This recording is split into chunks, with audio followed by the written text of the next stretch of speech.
Hello friends, Aari Embroidery la end knot எப்படி போடலாம்ங்கறத பத்தி தான் இந்த வீடியோல நம்ம பார்க்க போறோம்.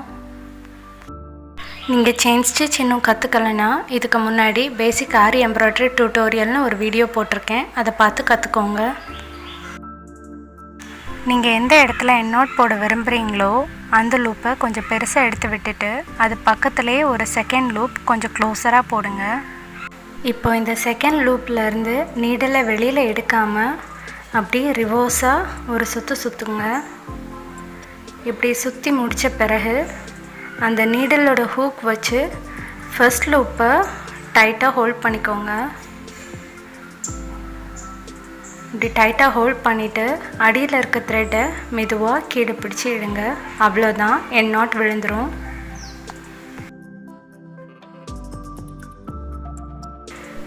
நீங்கள் ஃபர்ஸ்ட் போடும்போது இந்த எண்ட் நாட்டோட லூப் கொஞ்சம் மேலே எழும்புனது மாதிரி தான் இருக்கும்.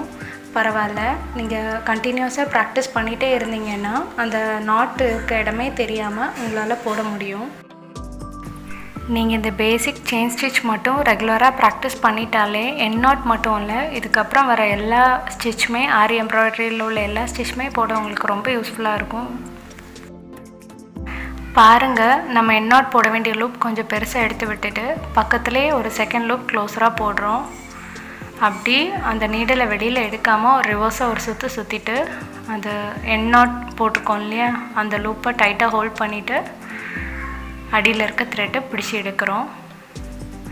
1 or 2 டைம்ஸ் நீங்கள் பண்ணும்போது உங்களுக்கு கொஞ்சம் கஷ்டமாக இருந்த மாதிரி இருக்கும். அப்புறம் அதுவும் ப்ராக்டிஸ் ஆகிடும். கண்டினியூஸ் ப்ராக்டிஸ் மட்டும்தான் ஆரி எம்ப்ராய்டரியில் உங்களுக்கு ஸ்பீட் கொண்டுட்டு வரும். ப்ராக்டிஸ் பண்ணிகிட்டே இருங்க.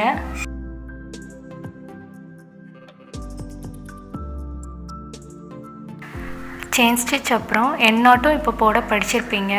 இது மாதிரி யூஸ்ஃபுல்லான வீடியோ அப்டேட்ஸ் வர மறக்காமல் Black and Pink Creations சேனலை சப்ஸ்கிரைப் பண்ணுங்கள். Thank you friends.